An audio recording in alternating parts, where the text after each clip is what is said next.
안녕하세요. 해외 시선은 시청자 여러분들의 좋아요와 구독에 힘을 내고 있습니다.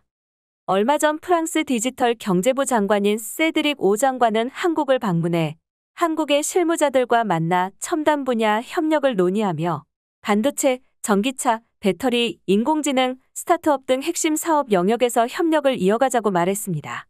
프랑스가 미래 먹거리 산업을 위해 다른 나라도 아닌 한국에 러브콜을 보낸 것입니다. 세드릭 오 장관은 과거엔 한국에 대해 모르는 사람이 많았지만 지금 한국은 전 세계에서 강력한 소프트 파워로 이미지가 너무나 달라져 있다며 한국과 협력하고 싶다는 속내를 드러냈습니다.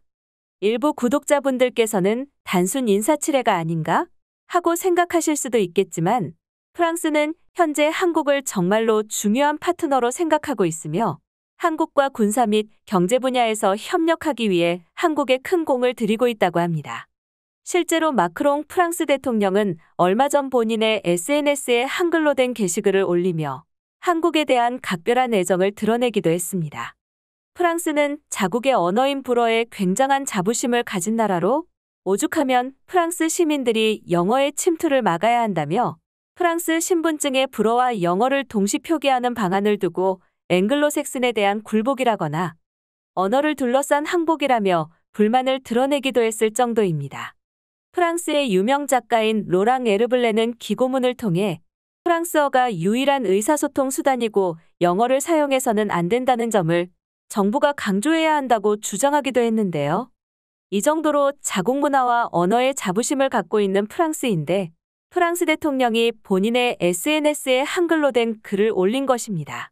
SNS를 통해 마크롱 대통령은 한국과 프랑스가 인도태평양 지역의 안정과 번영을 유지하는 데 공동의 노력을 지속해 나갈 것이며 기후대응이나 생물 다양성 보존, 디지털 분야에서의 협력도 계속 이어나갈 것이라고 밝혔는데 한 가지 눈여겨봐야 할 점은 여기에서도 디지털 분야의 협력이 강조되었다는 사실입니다. 이는 프랑스가 반도체, 전기차, 배터리 등 한국의 차세대 사업을 인정하고 있다는 것을 알 수 있는데요. 한국이 미래 먹거리 산업에서 세계 최고의 기술력을 갖추자 뭐 주워먹을 게 없나 해서 한국과 친하게 지내려는 그림인 것입니다. 한국 러브콜은 프랑스 정치인들뿐만이 아닙니다. 얼마 전 프랑스 배터리 기업인 ACC는 한국의 러브콜을 날리며 한국 배터리 관련 기업 및 전문가와 협력을 원한다고 알렸습니다.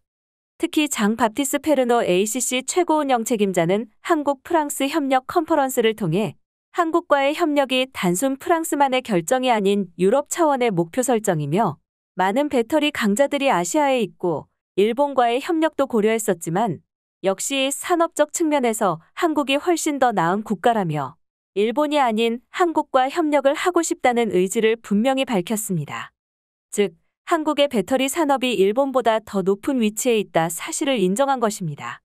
이처럼 정치 및 기업가들이 한국에 러브콜을 보내는 것과 별개로 프랑스 시민들 사이에서도 한국의 위상이 많이 올라갔다고 합니다. 얼마 전 프랑스 파리에서 화제의 넷플릭스 드라마인 오징어 게임의 체험관이 문을 열자 사람들이 몰려들어 무려 3천여 명이 줄을 서서 대기하기도 했었고 이 과정에서 시민들 사이에 몸싸움이 벌어지기도 했었습니다. 또 얼마 전에 프랑스에서는 제1회 한국 영화 드라마 패러디 콘테스트가 열렸는데 무려 86개 팀이 참석했으며 1등을 차지한 팀은 한국 영화의 욕설 대사를 유창하게 구사한 팀에게 돌아갔다고 합니다. 프랑스 현지에서 한식의 인기도 크게 올라갔다고 하는데요.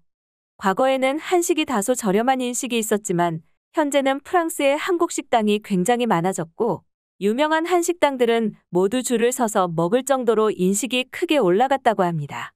특히 과거에는 주로 한국인들이나 한국인이 데려온 외국인들이 주 고객이었지만 현재는 고객의 95% 이상이 현지 프랑스인이고 주말에는 줄이 너무 길어 식사를 포기해야 할 정도라고 합니다. 이처럼 현재 프랑스는 정부, 기업, 민간 모두 한국에 일방적인 러브콜을 보내고 있는 것입니다. 이러자 이 소식을 들은 일본인들이 당황하기 시작했습니다. 그도 그럴 것이 일본의 프랑스 사랑은 유명하기 때문입니다. 일본은 과거부터 프랑스를 유럽 최고의 국가로 평가해왔으며 메이지 유신 때 사회제도의 표본으로 삼은 것이 프랑스였고 심지어 태평양 전쟁 이후에는 프랑스어를 일본의 공용어로 사용해야 한다는 주장도 있었을 정도였습니다. 이런 까닭에 아직도 일본에서 프랑스 하면 고급스러움의 대명사로 통하며 시도 때도 없이 멋져 보이고 싶을 때 프랑스어를 집어넣을 정도라고 합니다. 오죽하면 프랑스에 대한 낭만적인 이미지를 간직한 채 프랑스에 방문했다가 현실은 그렇지 않다는 사실을 깨닫게 되면 멘탈이 나간다는 파리 신드롬이라는 정신질환이 정말 실제로 일본인들 사이에서만 존재할 정도로 일본인들의 프랑스 사랑은 못 말린다고 하는데요. 그런 프랑스가 일본이 아닌 한국과의 미래를 선택하니 일본인들로서는 씁씁한 감정을 숨길 수가 없는 것입니다. 그럼 일본인들의 자세한 반응 보시겠습니다.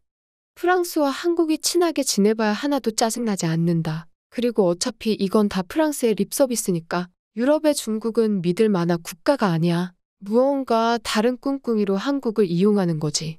마크롱 대통령이 다른 개별 회담에 대해서는 영어로 썼지만 문재인 대통령과의 회담에 대해서만 영어가 아닌 한국어로 쓴 이유는 간단해. 자국민의 비판을 피하기 위해서다.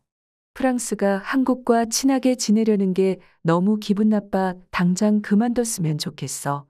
프랑스인은 한국인을 싫어하지 않나. 마크롱은 무슨 짓을 할 건지 이해를 못하겠어. 프랑스도 완전히 한국의 오픈마인드로 다가섰다. 일본에게는 차갑게 굴지만 한국에게는 오히려 저자세로 나가고 있어. 인정하긴 싫지만 이것이 한국의 위상인 거야. 확실히 반도체나 배터리 등 미래 산업에서는 일본의 경쟁력이 한국보다 낫다고 봐야 해. 그렇게 한국을 무시하더니 결국 이런 날이 오는구나. 인터넷 도익들은 한국이 망한다, 삼성이 망한다고 상황도 전혀 모르면서 망상을 했었지. 하지만 결과는 유럽 제1의 프랑스가 한국과 손을 잡기 위해 노심초사하는 그림이야. 요즘 들어 자주 느끼지만 일본은 정말 한국에 뒤처진 국가야. 문제는 그걸 역전할 길이 보이질 않는다. 너희들은 인정하지 않겠지만 한국과의 경쟁에서 한국을 이기고 다시 일본이 앞질러 나가는 것은 굉장히 피곤한 일이거든. 유럽 제1은 독일과 영국이지 프랑스는 한물 갔어. 이번 일은 삼류 국가들끼리 모인 것뿐이야. 원래 같은 부류끼리 모이는 게 당연한 거야. 일본은 미국이나 영국과 같은 나라와 더욱 단단한 고리를 가지면 그만인 것이야. 그런 독일도 한국과 배터리 연계하려고 아부하고 난리다. 이미 몇 달 전에 SK와 LG의 배터리 공장을 지어달라고 요청했었어. 물론 한국이 거절했지만 일본에는 누가 그런 요청하는 나라 있어? 정신 차려라. 이제 일본은 끝났어. 솔직한 느낌을 나타내자면 기분 나쁘다. 이걸로 결정났구나. 프랑스는 유럽의 한국이야. 이제 유럽에서 왕따를 당하겠지, 한국처럼. 정말로 한국이라는 나라는 좋아 보여? 1인당 GDP도 일본을 앞섰다고 하고 한일 관계를 잠시 잊고 생각한다면 한국이라는 나라는 생각보다 더 좋은 나라라는 걸 알 수 있다. 외교에서도 굉장히 좋은 모습을 보여주고 있으니까 뭔가 한국에 패배하고 있다는 느낌. 언어에 대한 자존심이 굉장한 프랑스가 이렇게까지 할 줄은 몰랐다. 마크롱이 일본어로는 써주지 않아서 일본인으로서 너무 억울해. 역시 한자를 진작 버렸어야 했다. 한국인은 정말 바보구나. 프랑스의 립서비스를 듣고서 정말로 기분 좋아하고 있어? 일본은 왜 이런 립서비스조차 받지 못하는 거냐? 그럴 필요조차 없는 상황이라고 봐야 하는 거지?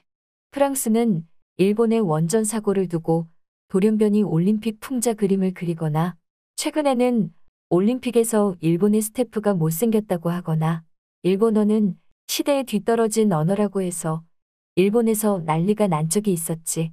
그런 걸 보면 한국이랑 마음이 잘 맞겠네. 오사카 같은 나라니까. 프랑스에서 사랑받는 한국, 프랑스로부터 미움받는 일본. 어째서 이렇게 된 거야? 일본에서 가장 많이 가는 유럽은 프랑스여서 프랑스에서도 일본에게는 많은 빚이 있을 텐데 은혜를 원수로 돌려주네? 일본의 외교력이 정말 심각하다. 프랑스나 독일에서도 싫어하고 아베 때문에 이슬람도 일본의 등을 돌렸어. 한국, 러시아, 중국은 뭐 말할 것도 없고 대만은 점점 경제가 발전하기 때문에 우리 일본이 싫다. 베트남은 북한과 친해서 싫고 태국, 말레이시아, 인도네시아, 싱가포르는 일본을 별로 상관하지 않는 나라고 이거 정말 큰일이다. 굳이 일본과 친한 나라를 찾으라면 태국 정도일까? 태국은 역사적으로 누구에게나 다정했긴 한데. 일본은 기술력이 없어져 결국 아시아의 왕이 한국이 되고 말았다. 이것은 견디기 힘든 일이야. 로켓 발사가 실패한 게 유일한 구원이지. 만약 성공했다면 진짜로 끝났어. 일본은 하지만 내년에는 아마 성공하겠지. 헝가리는 오래된 지도로 동해를 증명했고, 스페인은 이상할 정도로 한국을 찬양하고 일본을 사냥개처럼 물어뜯고 있으며, 프랑스는 한국 문화를 일본보다 훨씬 위로 보고 있다. 빌어먹을 일본은 이제 끝이지. 일본은 쇠퇴해버려서 중요성이 없어졌다. 반면 한국은 기세가 있기 때문에 현재로선 사이좋게 지내고 싶어 하는 거지. 일본인인 나조차도 이런 생각을 하고 있으니 다른 나라에서는 더 심할 거라고 생각한다. 앞으로도 많은 시청 부탁드립니다. 감사합니다.